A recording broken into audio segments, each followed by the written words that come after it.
सचिन पायलट जी, आदरणीय राजा जी आपके बीच में पहुंचे हैं।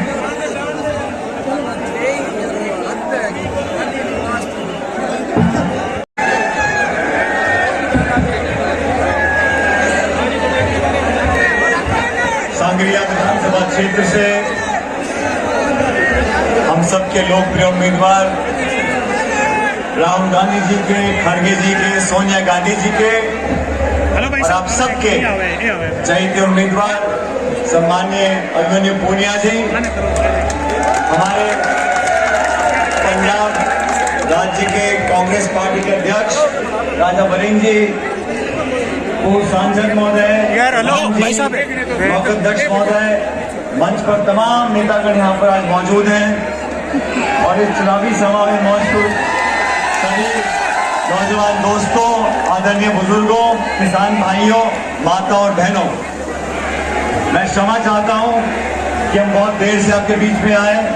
आज सुबह आने का कार्यक्रम था जयपुर से, लेकिन यहाँ हवाई जहाज को उतरने की परमिशन नहीं दी और हम 4 घंटे देरी से पहुंचे। लेकिन मैंने भी ठान लिया था कि पार्टी ने अभिमन्यु जी को यहाँ से उम्मीदवार बनाया है, उनके पक्ष में, उनके लिए वोट मांगने में हर हालत में आऊंगा और मैं और राजा भाई इसीलिए आपके बीच में आए हैं। और मैंने सारी औपचारिकताएं बंद कर सीधा माइक को पकड़ लिया, क्योंकि आप लोगों से निवेदन करने के लिए, इस नौजवान मेरे छोटे भाई के लिए, आपका आशीर्वाद मांगने के लिए, आपका वोट मांगने के लिए आज यहाँ पर आया हूँ। साथियों, कांग्रेस पार्टी ने बहुत सोच समझकर, सबसे सलाह कर नेताओं कार्यकर्ताओं से चर्चा करने के बाद एक ऐसे संघर्षशील नौजवान को आपका उम्मीदवार बनाया है, आपके भरोसे में बनाया है। आज चुनाव में सिर्फ 2 दिन बचे हैं प्रचार में, और हम सब ने अभिमन्यु जी को कई सालों से देखा है, हर मुद्दे पर, नौजवानों के मुद्दों पर, गंगानगर हनुमानगढ़ से लेके बाड़मेर, जैसलमेर, धौलपुर, भरतपुर और अलवर, जयपुर तक हर जगह सड़कों पर संघर्ष कर नौजवानों की, छात्रों की, किसानों की बातों को लेकर खून पसीना बहाकर इस प्रदेश में आपके बेटे भतीजे ने एक नाम बनाया है। हम सबको फक्र होना चाहिए, ऐसा नौजवान हमारे बीच चुनाव लड़ रहा है। पार्टी ने, बहुत सारे लोग टिकट मांगते हैं और टिकट मांगना कोई बुरी बात नहीं है, लेकिन सारी बातें सोचकर, देखकर कांग्रेस पार्टी ने मन बनाया कि इस बार उस नौजवान को मौका दो जिसने अपना घर बार छोड़कर एक गरीब परिवार में जन्म लेकर छात्र राजनीति कर युवक कांग्रेस NSUI में अपना नाम कमाया और आज पूरी विधानसभा क्षेत्र में जो पैदल चलकर यात्रा निकाली थी, उस मेहनत को देखकर आज अभिमन्यु जी को पार्टी ने टिकट दिया है। अभी राजा वरिंग जी और मैं बात कर रहे थे। राजा वरिंग जी आज पूरे सूबे के अध्यक्ष हैं, बहुत बड़ा हमारा महत्वपूर्ण राज्य पंजाब है, वहां के अध्यक्ष हैं। इनकी शुरुआत भी यूथ कांग्रेस से हुई थी, चुनाव लड़कर, मेहनत कर एक अपना नाम कमाया था। आज जो चुनाव हम लोग लड़ रहे हैं वो भारतीय जनता पार्टी के साथ चुनाव है। और एक बात आप लोग ध्यान से सुन लो, इस प्रदेश में सरकार 2 ही पार्टियों की बनती है, या तो बीजेपी की या कांग्रेस की, या तो हाथ की या फूल की। बाल्टी की सरकार कहीं बनी नहीं आज तक। सरकार तो 2 ही पार्टियों की बनती है। और जो माहौल आज राज्य में है, देश में है, जो बदलाव हो रहा है, कांग्रेस पार्टी की सरकार दोबारा बनने जा रही है। जैसे हम लोगों ने सरकार कर्नाटक में बनाई है, हिमाचल प्रदेश में बनाई है, 2 सूबों में चुनाव हो गया। अभी हमारे कुलदीप इंदौरा जी प्रमुख साहब गंगानगर के प्रभारी हैं मध्य प्रदेश के। मध्य प्रदेश और छत्तीसगढ़ दोनों राज्यों में सरकार कांग्रेस पार्टी की बनने जा रही है। और 25 तारीख को राजस्थान में भी यहाँ से आप सब लोगों से निवेदन करने आया हूँ। ये हाथ का निशान हमारी कांग्रेस पार्टी की पहचान है। इस हाथ के निशान के पास वाले बटन को दबाकर इस नौजवान को अपना वोट दो, ताकि कांग्रेस पार्टी ने आप लोगों पे भरोसा कर जो टिकट दिया है, आपका संघर्ष करने के लिए यहाँ से जयपुर जाएंगे आपका विधायक बनकर, और संग्रह विधानसभा क्षेत्र की अपनी पूरी ताकत के साथ सेवा करेंगे। ये बात करने के लिए आपके बीच में आए थे। दोस्तों, बीजेपी और कांग्रेस का फर्क आप समझो। सत्ता में 10 साल से भाजपा की सरकार दिल्ली में है, नीति नियत और नेता आप भाजपा के देख लो और कांग्रेस के देख लो। भाजपा ने कानून बनाए किसानों के खिलाफ 3 काले कानून। 1.5 साल तक किसान दिल्ली में धरना देके बैठे रहे, ठंड और गर्मी में भूखे प्यासे सैकड़ों किसानों की जान चली गई। तब जाके भाजपा की सरकार ने वो काले कानून वापस लिए। बीजेपी की सरकार ने नोटबंदी करी, जीएसटी लेकर आए, 2 करोड़ रोजगार देने का वादा किया था, काला धन वापस लाने का वादा किया था, 15 लाख हर खाते में जमा कराने का वादा किया था। कोई वादा पूरा किया नहीं। हम लोगों ने कहा था रोजगार का अधिकार देंगे, हम नरेगा लेकर आए। हमने कहा था खाद्य सुरक्षा हो, सूचना का अधिकार हो, सब पे कानून बनाएंगे।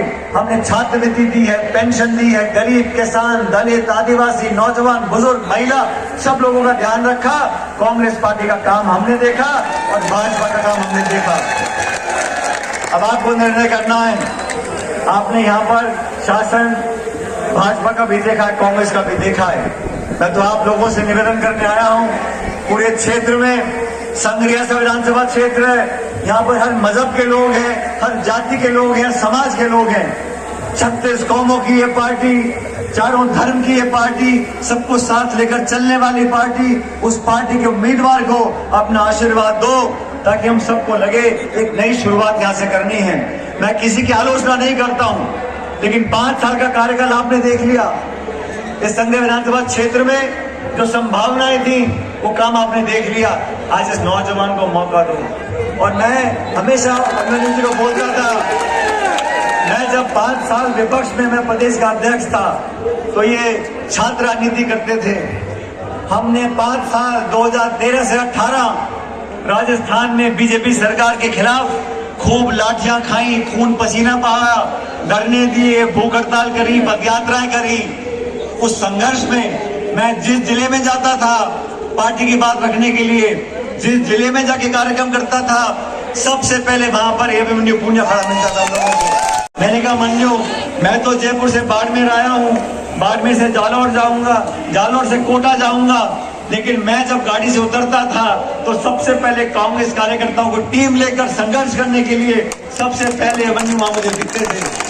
और इसीलिए मैंने पार्टी को कहा, जो आपकी पार्टी के लिए दिन रात 24 घंटे निस्वार्थ भावना से काम करता है, वो जनसेवक बनना चाहता है, आपका विधायक बनना चाहता है। आप सब लोगों से मैं आग्रह करूंगा कि सारी बात भूलकर जाति की, बिरादरी की, गुट की, बड़े की, छोटे की, हम सब मिलकर इस बार इस नौजवान को मौका दें। कांग्रेस पार्टी ने इस नौजवान व्यक्ति को आपके भरोसे पर टिकट दिया है। और आज मैं चुनाव से मैंने मन्यु जी को बोला, इसमें मुझे कहा नामांकन के बाद कि सचिन जी कार्यक्रम करना है। मैंने कहा अभी तो चुनाव को गर्म होने दे, बहुत जल्दबाजी हो जाएगी।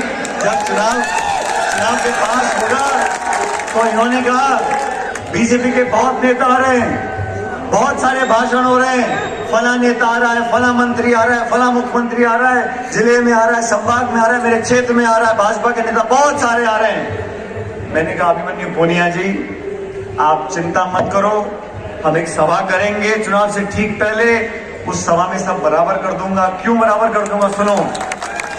मैंने कहा कितने नेता आए, भाजपा के क्या बहुत सारे नेता आ रहे हैं। मैंने कहा हम लोग भी आएंगे। और सुनो, मैंने कहा मन्यु को 100 सुनार की और 1 लोहार की। आज हम सब लोग आ गए हैं। मैं राजा बरिंग जी का धन्यवाद करता हूं, ये पंजाब से चलकर विशेष रूप से इस नौजवान के लिए वोट मांगने आए हैं। हम लोग देरी से आए, मुझे आगे 4 सभाओं में जाना है, मैं आपसे विदा लूंगा। लेकिन अभी राजा जी की आपको पूरी बात सुननी है, लेकिन मैं जाऊं इससे पहले, मैं भी बहुत जिद्दी आदमी हूं, मैं ऐसे जाने वाला नहीं हूं। जब तक आप मुझे विश्वास नहीं दिलाओगे कि इस नौजवान को विधायक बनाओगे, तब तक मैं जाऊंगा। मुझे लोगों ने कहा संग्रिया का चुनाव फंसा हुआ है। संग्रिया का समीकरण ये है, जहाँ इतने समाज के वोट हैं, यहाँ ब्राह्मण, राजपूत, जाट, बिश्नोई, जट से दलित, मुझे सबका ने समझाया। मैंने कहा नौजवान की कोई जाति नहीं होती, किसान का कोई जाति नहीं होती, हम सबको साथ लेकर चलेंगे, सबको साथ लेकर चलते रहेंगे। लेकिन जैसा मैं चाहता हूँ, आप सब लोग अगर इस मेरे छोटे भाई को आशीर्वाद दो और मुझे आश्वस्त करो कि यहाँ से जिताकर भेजोगे, तो मैं मन छोड़कर आगे जाऊंगा, तो मैं यहीं खड़ा रहूंगा आप लोगों के बीच में।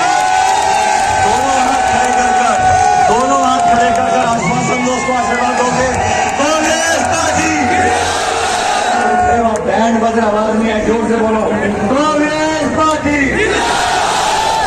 ये आवाज जीत का जयकारा है। इस आवाज से जीत 100% सच करनी पड़ेगी। आखिरी नारा दे रहा हूं, जोर से बोलना, कांग्रेस पार्टी। बहुत बहुत धन्यवाद। Ram Ram. I love you, Sachin!